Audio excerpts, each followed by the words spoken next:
할렐루야. 거룩한 성일 이 시간 예배드리는 성도들의 예배와 또 영상으로 예배드리는 우리 영일 성도님들 모든 심령들 가운데 주의 길과 구원과 생명이 복된 성일에 함께 하시기를 기도하고 축복합니다. 자, 이사야 53장은 하나님이 앞으로 메시아를 보내시게 되면 그 메시아에 대한 총체적인 예언의 말씀을 우리들에게 알려주고 계십니다. 우리는 지난번 말씀에 앞으로 메시아가 오시게 되면 그 메시아가 고난 당하실 7 종류의 고난에 대해서 함께 살폈습니다. 그리고 두 번째 주제로는 왜 오실 메시아가 고난을 당하셔야 하셨는지 이유에 대하여 6가지를 살펴보았습니다. 자, 오늘은 세 번째 큰 주제로 메시아께서 고난을 당하실 때에 우리 사람들의 반응을 예언적으로 말씀을 해주세요. 그런데 그 사람들의 반응은 곧 여러분과 저의 반응이기도 합니다. 자, 첫 번째 1절에 보시면 사람들은 그를 믿지 않았습니다. 우리가 전한 것을 누가 믿었느냐 그랬습니다. 실제로 주님이 이 땅에 우리를 위하여 오셨을 때에, 메시아로 오셨을 때에 아무도 그를 알아보는 사람도 없었고 또 그를 믿는 사람도 없었어요. 요한복음 1장 11절에서 요한복음의 기자는 이렇게 주님이 오셨을 때에 사람들의 반응을 소개하고 있는데, 자기 땅에 오매 자기 백성이 그를 뭐하지 아니하였으나 영접하지 아니했다 그랬습니다.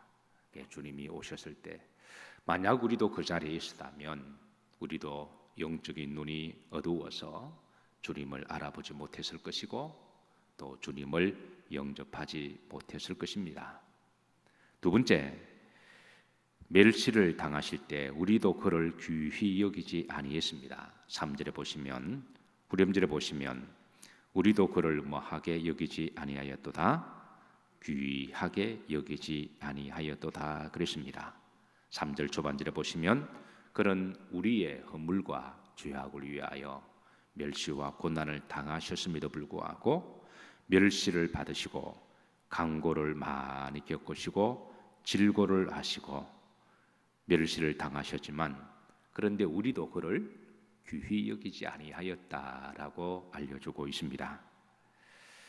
세 번째 4절에 보면 사람들이 예수님이 고난을 당하실 때에 그는 하나님께 징벌을 받아서 지가 잘못하고 죄를 지었으니까 십자가에 처형을 당하고 고난을 당하였다, 그렇게 사람들은 생각을 했습니다.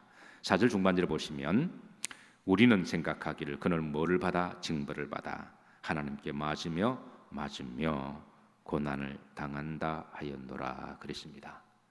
마태복음 27장에는 예수님께서 고난을 당하시고 십자가에 달려 돌아가실 때에 39절에 보시면 지나가는 자들은 자기 머리를 흔들며 누구를 모욕하여? 예수님을 모욕하여 40절에 보시면 성전을 헐고 사흘에 씻는 자여, 내가 만일 하나님의 아들이거든 자기를 구원하고 십자가에서 내려오라 하며 그랬습니다. 만약 우리도 그 자리에 있었더라면 어떻게 했을까요? 아마 세상 사람들처럼 예수님을 향하여 고개를 잘래잘래 흔들며 맞을 짓 했네, 모욕하고, 그리고 너가 정말 메시아면 스스로 구원하라, 그런 종류의 말을 하지 않았을까요? 오늘 기독교가 여러모로 어려움을 당하고 있습니다. 그런데 어떤 분들은 같이 교회를 다님에도 불구하고 함께 중보기도 하기보다는 그분이 잘했든 못했든 간에 함께 고개를 절레절레 흔들고 욕하고 모욕하는 모습 속에서 우리 인간의 그런 본성의 모습을 우리가 보게 되죠. 네 번째, 우리는 다 양 같아서 그릇 행하여 각기 제 길로 갔습니다. 6절에 보시면 우리는 다 양 같아서 못 행하여 그릇 행하여 각기 제 길로 갔거늘. 주님께서는 이 땅에 우리를 위하여 구원의 길을 가지고 오셨는데 우리는 주님과 함께 그 구원의 길에, 복음의 길에 동참하기보다는 각기 제 길로 갔다는 거예요. 팝송 중에 많은 사람들이 심미적으로 좋아하고 동요하는 팝송 중에 My Way라고 하는 팝송이 있습니다. 사람들이 왜 My Way라고 하는 팝송을 좋아할까요? 그 내용의 가사를 보면, 그 가사 보면 각자 자기 길로 살고 싶은 그 사람의 심미를 담고 있습니다. 그리고 각자 제 길로 간 것에 대한 동경을 가지고 나는 내 길을 갔다라고 그렇게 노래를 하고 있어서 아마 세상 사람들은 그 노래가 심미적으로 동질이 되어서 그 노래를 좋아하는 것 같아요. 누구나 다 자기 길을 가고 싶어 합니다. 그런데 우리 믿는 사람들이 가는 길은 내 길이 아니라 The Lord's Way인 줄로 믿으시길 바랍니다. 주님과 함께 가는 길이어야 되고 그 My Way 길에서는, 가사에서는 내가 내 길로 갔으니까 잘 살았다라고 자평을 하고 있지만 결국은 사람들이 가는 길은 죽음의 길이고 사망의 길입니다. 나는 길이요 진리요 생명이니 나로 말미암지 않고서는 아버지께로 올 자가 없느니라. 그래서 우리는 원죄를 가지고 각자 자기 길로 걸어가다가 주님을 만나면 내 길을 접고 결국 그 길의 끝은 고통이고 실패고 좌절이고 죽음이고 심판입니다. 많은 사람들이 자기 고집으로 자기 철학과 자기 지식을 믿고 특히 성공 신화가 있는 사람일수록 자기 길을 가고자 하는 속성이 있습니다. 근데 빨리 우리가 예수님을 만났다면 자기 길을 벗어나서 주님과 함께 가는 주의 길을 가야 될 줄로 믿으시길 바랍니다. 그게 믿음의 길입니다.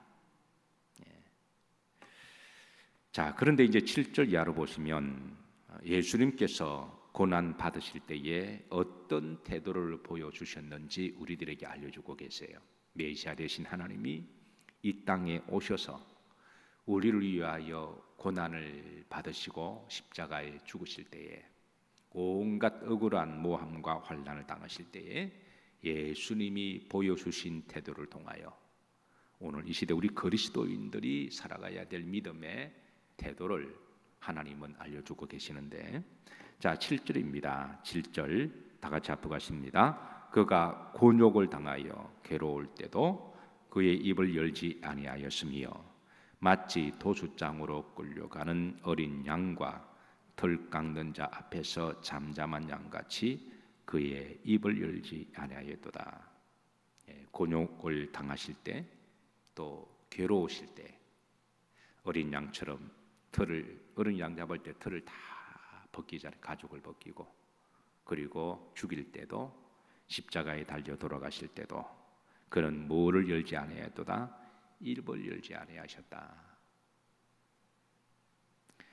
실제로 주님은 십자가에 달려 돌아가실 때 침묵으로 일관하시는데요. 마태복음 27장 12절입니다. 합독합니다. 대제사장들과 장로들에게 고발을 당하되 아무 대답도 아니하시는지라. 사람들은 고소 고발을 당하게 되면 심리적으로 매우 불안해합니다. 그러니까 죄가 있든 없든 간에 죄가 없는 사람도 고소 고발을 당하면 죄가 없는 것을 항변하기 위해서 이렇게 불안해하고 말이 많아지죠. 죄가 있는 사람도 합리화시키기 위해서 말이 많아집니다. 그런데 주님께서 고소 고발을 많이 당하셨습니다. 그런데 아무 대답도 하지 아니하시는, 그 속에 얼마나 억울함과 또 안타까움이 있을까요? 그런데 그 앞에서 아무 대답도 하지 아니하셨습니다. 그러니까 침묵의 영성으로 우리들에게 보여주셨는데 13절 14절 자 빌라도가 많은 거짓 증인들을 내세워서 예수님을 심판과 재판할 때, 지금도 재판할 때 정언이 굉장히 중요하죠. 14절입니다. 예수님께서 한마디도 뭐하지 아니하시니 대답하지 아니하시니, 그러니까 침묵으로 주님은 그 모습의 본을 보여주셨고, 그런데 후렴지를 보시면 예수님의 침묵의 영성 앞에 총독이, 머리 좋은 총독이, 권세와 힘이 있는 총독이 오히려 크게 놀라워하고 두려워하고 있습니다. 그러니까 영성이 주는 힘이 있는 거죠. 오히려 침묵 앞에 말이 많던 사람들이 오히려 두려워하는 이런 역설 현상이 일어났습니다. 이사야 53장 9절입니다. 그는 무엇을 행하지 아니하였고 강포를 행하지 아니하였다. 로마 병정 앞에서 베드로가 흥분해서 칼을 빼앗아 들고 말고의 길을 잘라버렸을 때 예수님께서는 오히려 로마의 병정을 긍휼히 여기시고 귀를 도로 붙여주시면서 베드로에게 말하기를, 내가 하늘에 12영이 되는 천사를 동원해서 내가 할 수 없었겠느냐, 그렇게 종용하시고 강포를 행치 아니하셨습니다. 정말 힘 있는 사람은 힘을 함부로 사용하지 않습니다. 어설픈 사람이 권력과 힘을 가졌을 때 그것을 마구 휘두르다가 나중에 세월이 지나면 자기가 휘둘렀던 칼에 자기가 목이 날아가는 그런 일들이 우리 역사를 통해서 수없이 경험하기 때문에, 하나님은 온 세상의 권세와 능력을 다 가지고 계셨습니다마는 그 힘을 절대 함부로 사용하지 않으셨어요. 그래서 정말 힘 있는 사람은 함부로 힘을 사용하지 않습니다. 예수님은 강포를 행하지 아니하셨다. 자신을 향해서 무례하게 때리고 침뱉고 강포하는 자들에게 그렇게 하지 아니하셨다. 이게 우리 그리스도인들이 보여줘야 할 태도인 줄로 믿습니다. 그의 입에 거짓이 없으셨다.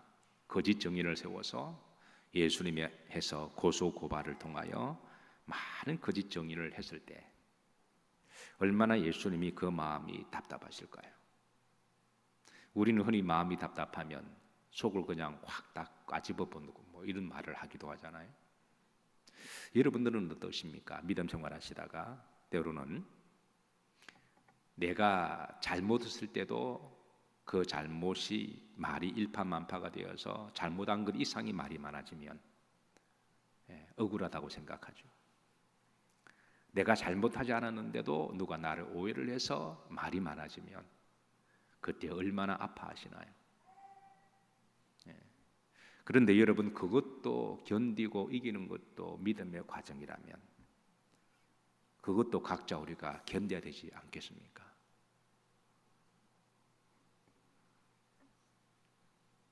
우리는 각자 믿음 여정하면서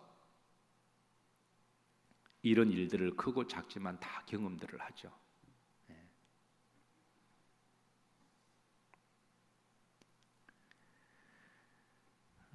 우리 기독교의 영성 중에 침묵의 영성이 있습니다. 그래 초대교회 수도원에 들어가게 되면 들어오는 그 수도 성도들을 위하여 제일 먼저 가르치는 것 중에 하나가 바로 침묵의 영성을 가르쳐 주죠. 우리 기독교는 말씀의 종교이기도 하지만 침묵의 종교이기도 합니다. 그러니까 이 두 가지가 잘 서로 밸런싱이 맞추어야 되는데, 그런데 말씀의 종교 안에 침묵의 영성이 들어가 있는데, 근데 말씀 안에 침묵이 없어지고 그래 되면 잘못하면 말씀이 말만 남을 때가 있습니다. 오늘 기독교가 한국 기독교뿐만 아니라 인류의 기독교가 말씀의 종교를 가졌다가 각자 침묵하는 영성을 배우지 못해서 말만 많아지는 교인과 죽으면 입만 동동 뜨겠다고 하는 말을 우리가 다시 한번 새겨 들을 필요가 있습니다. 언제 침묵을 할 것이냐? 성경에 보면 우리가 침묵의 영성을 지향하는 성도들에게 주시는 5가지의 침묵의 타이밍을 말씀하시는데, 첫 번째, 여호와 앞에서 잠잠할지어다, 그렇게 말씀해 주십니다. 출애굽기 4장 14절에 보면 너희는 가만히 있어 내가 여호와 됨을 알지어다. 하박국 2장 20절에 보시면 너희는 여호와의 성전 안에서 잠잠할지어다. 시편에서도 여호와 앞에서 잠잠하라. 그러니까 성경의 전반에 우리가 누구 앞에서 침묵의 영성으로 잠잠해야 하느냐 하면 여호와 앞에십니다. 두 번째는 성례전을 행할 때 침묵의 영성으로 해야 됩니다. 우리가 하나님 앞에 예배드릴 때 우리 예배를 받으시는 분은 하나님이시죠. 우리가 거룩한 성찬식을 행할 때, 성례를 행할 때 주님이 나에게 행하신 그 성례의 영성을 되새기면서 우리가 침묵으로, 깊은 침묵으로 우리가 성례전을 받아야 되고, 하나님 앞에 말씀을 듣는 것도 성례전의 귀한 시간입니다. 그래서 우리가 성례전을 하나님 앞에 예배드릴 때 우리는 침묵의 영성으로 하나님 앞에 받아야 됩니다. 세 번째, 골방에 있을 때 때로는 우리는 하나님 앞에서 골방 속에서 혼자만 하나님과 기도할 때가 있습니다. 함께 모여서 동성으로 기도할 때 두세 사람이 모이는 곳에 내가 함께 할 것이고, 너는 내게 부르짖으라, 함께 모여 우리가 오순절마가이다라고 것처럼 뜨겁게 기도할 수 있는 그런 기도의 영성도 있지만, 그러나 우리가 때로는 자주 골방 속에서 혼자와 하나님과 묵상할 때에 침묵의 영성으로 우리가 기도해야 할 때가 있습니다. 그래서 교회는 이 2가지 기도를 다 할 줄 알아야 되는데요, 어떤 분들은 막 동성으로만 기도를 할 줄 아는데 조용하게 침묵하는 기도를 하지 못한다면 그거는 그 기도가 또 반밖에 모른다고 하는 거죠. 어떤 사람은 혼자서 조용하게 기도는 하시는데 함께 더불어 공동체에 뜨겁게 동성으로 기도하지 못한다면 그것도 그분의 기도가 반밖에 모르는 겁니다. 그래서 때를 따라 성경의 말씀 그대로 함께 기도할 때는 함께 기도하고, 그리고 골방에 개인의 기도는 영성으로 기도할 때는 그렇게 기도하고, 그렇게 하라고 우리에게 알려주고 있는 거죠. 중요한 것은 골방의 기도든 동성으로 기도하든 그건 자기의 안위를 위해서 기도하는 게 아니라 그 기도를 받으시는 분은 하나님이시니까. 꼭 나는 뜨겁게 기도해야만 기도가 된 것 같아, 그러면 그건 자기의 감정에 따라 기도한 거예요. 어떤 사람은 나는 뜨겁게 기도하는 걸 이해를 못하겠다고, 왜 하나님이 귀가 먹으셨냐.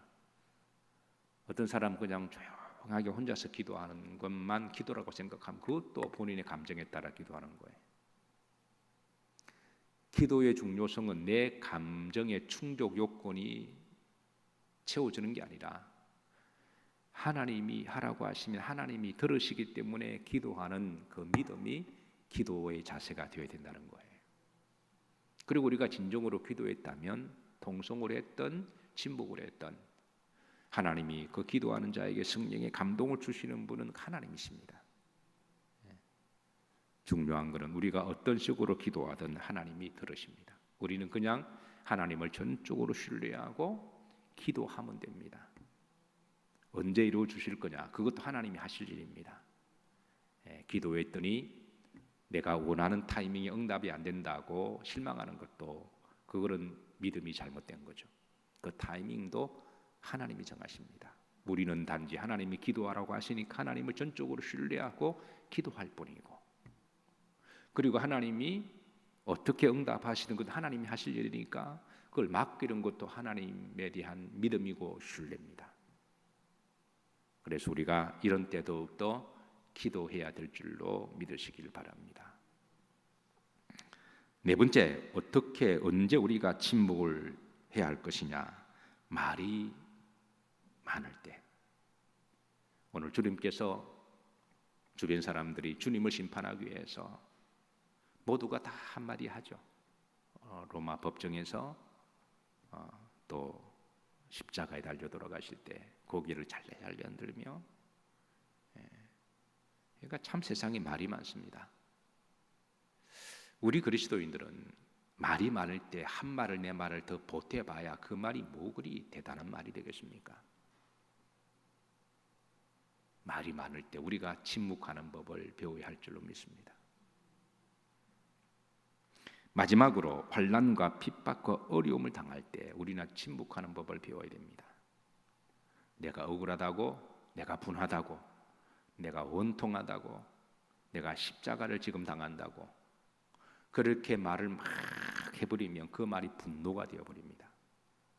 분쟁이 되어버리고 또 다른 갈등과 전쟁으로 몰고 오기 때문에, 그래서 빌라도와 대제사장들이 막 분쟁을 하고 예수님께 막 쏘아댈 때 예수님은 한마디도 하지 않으셨습니다. 사람이 감정이 극에 달하고 분노가 되면 어떤 말을 하든 사람들이 안 듣습니다. 오히려 그 말이 빌미가 되어서 오히려 또 다른 말이 나오기 때문에 차라리 침묵하는 게 더 좋을 때가 있습니다. 어차피 말을 해도 안 들을 거고, 어차피 말을 해도 그 말을 가지고 말장난할 테고, 어차피 말을 해도 그 말을 가지고 뒤집어 씌울 거니까 그런 사람들 앞에 무슨 말을 한들 그게 도움이 될까요? 그래서 때로는 우리가 환난과 핍박을 당했을 때에 침묵의 영성을 보여줄 필요가 있습니다. 예수님이 그렇게 하셨습니다. 기독교는 말씀의 종교입니다. 그러나 동시에 우리가 그 소중한 말씀을 신비에 담고 있기 때문에 침묵하는 법도 배워야 됩니다. 침묵하는 영성을 알지 못하는 복음은, 말씀은 자칫 잘못하면 말만 남을 수가 있습니다. 한평생 믿음 생활을 하시면서 이 침묵의 영성이 주는 기쁨이 있고 또 깊이가 있습니다. 그리고 은혜가 있습니다. 이 침묵의 영성이 주는 은혜를 한평생 여러분들과 하나님과 예수님과의 교제를 누리시면서 그렇게 믿음 생활 승리하시기를 주의 이름으로 축복합니다. 이 시간 우리 침묵하시면서 기도하십시다.